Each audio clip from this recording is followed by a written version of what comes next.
PlayStation, a día de hoy, es una de las marcas, bueno, más gigantescas del mundo, ¿verdad?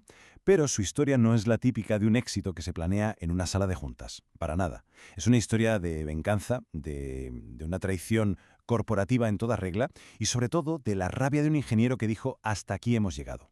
Así que vamos a ver cómo nació la consola que, la verdad, cambió el juego para siempre.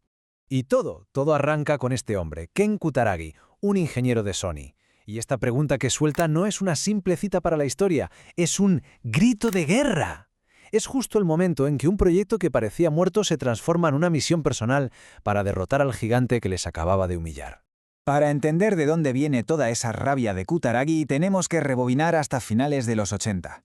En aquella época, Sony y Nintendo no eran rivales, ni mucho menos, eran socios. De hecho, Sony, con Kutaragi a la cabeza, estaba desarrollando una parte tecnológica clave para la que iba a ser la consola más potente de su tiempo. Y echando un ojo a esta cronología, se ve claro. La relación era muy seria. Sony no solo se encargó del mítico chip de sonido de la Super Nintendo, es que estaban diseñando juntos el futuro, una consola con lector de CD. Así que, en 1991, el equipo de Sony llega al CES, la feria de tecnología más importante del planeta, listos para presentar con todo el orgullo su prototipo. Y justo aquí es donde la historia pega un giro, pero de los brutales. La escena tuvo que ser de película. El equipo de Sony, pletónico, se levanta por la mañana y lee en todos los periódicos que su socio les acaba de apuñalar por la espalda. Y en público, anunciando a bombo y platillo una nueva alianza con su mayor competidor, Philips. La humillación fue absoluta, delante de toda la industria. Claro, la reacción de los directivos de Sony fue la que cualquiera podría esperar. Una vergüenza terrible. Su primer instinto fue, cancelamos todo lo que tenga que ver con videojuegos, asumimos las pérdidas y hacemos como que esto nunca ha pasado. Pero no habían contado con la cabezonería de una persona. Kutaragi simplemente se negó a aceptar la derrota. Se plantó delante del mismísimo presidente de Sony y le soltó esa pregunta que vimos al principio. Y lo consiguió. Logró transformar la vergüenza de toda la compañía en pura gasolina. La misión ya no era colaborar con nadie, era competir y ganar. El proyecto PlayStation había vuelto, pero esta vez como un arma exclusiva de Sony. Y aquí es donde la visión de ingeniero de Kutaragi se vuelve absolutamente clave. Él sabía que para ganar a gigantes como Nintendo y Sega no bastaba con hacer otra consola. Tenían que dar un salto tecnológico brutal, apostar por algo que sus rivales estaban pasando por alto. La primera gran decisión técnica de Kutaragi fue decir adiós a los cartuchos. Y es que la diferencia era un mundo. Los CDs no solo eran mucho más baratos de fabricar para los estudios, lo que les atrajo al instante, lo más importante era el espacio. Por primera vez en la historia, un juego podía tener escenas de vídeo que parecían de cine y bandas sonoras grabadas con orquestas de verdad. Pero ojo, la verdadera jugada maestra, la apuesta que lo cambió todo, fue esta: los polígonos. A ver, Nintendo y Sega estaban obsesionados con perfeccionar los gráficos en 2D, los píxeles de toda la vida.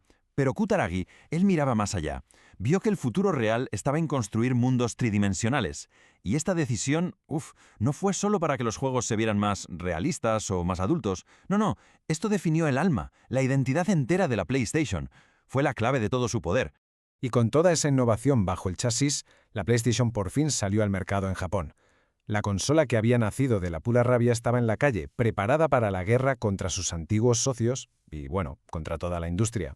El lanzamiento en Japón fue muy bien, la verdad, pero la batalla de verdad, la mundial, estaba por llegar.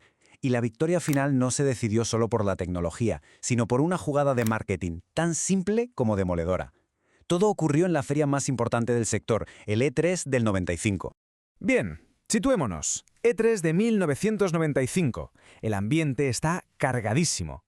Sega, que era el gran competidor a batir, presenta su nueva y flamante consola, la Sega Saturn. Todo el mundo está en silencio, esperando una cosa: el precio. Y el precio es $399. Un precio que parecía razonable para una máquina de nueva generación. El listón ya estaba ahí. Ahora le tocaba a Sony, los novatos. La gente se esperaba una presentación larga, un discurso técnico, pero lo que pasó fue mucho más rápido, mucho más letal. Steve Reiss, el jefe de Sony en América, sube al escenario, se acerca tranquilamente al micrófono y dice una sola cosa. Un número, 299. Y se marcha. Silencio y estallido. La sala se viene abajo. Es que en un solo segundo, con una única cifra, $100 menos que la competencia, Sony acababa de dar un golpe en la mesa y, básicamente, ganar la guerra de las consolas. Aquel momento en el E3 fue, sin duda, el golpe de gracia.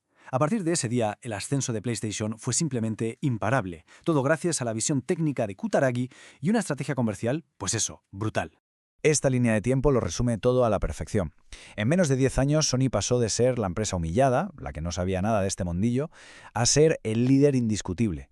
Y encima, batiendo un récord que nadie había logrado antes: superar los 100 millones de consolas vendidas. Una auténtica barbaridad. Pero lo más importante de todo esto no son solo las ventas. El verdadero legado de PlayStation es otro. Esa apuesta de Kutaragi por el 3D y los CDs permitió crear experiencias mucho más maduras, más cinematográficas. Los videojuegos, de repente, dejaron de ser vistos como juguetes para niños y pasaron a ser una forma de entretenimiento masivo para todo el mundo. Así que lo que empezó como una respuesta furiosa a una traición acabó cambiando una industria entera para siempre.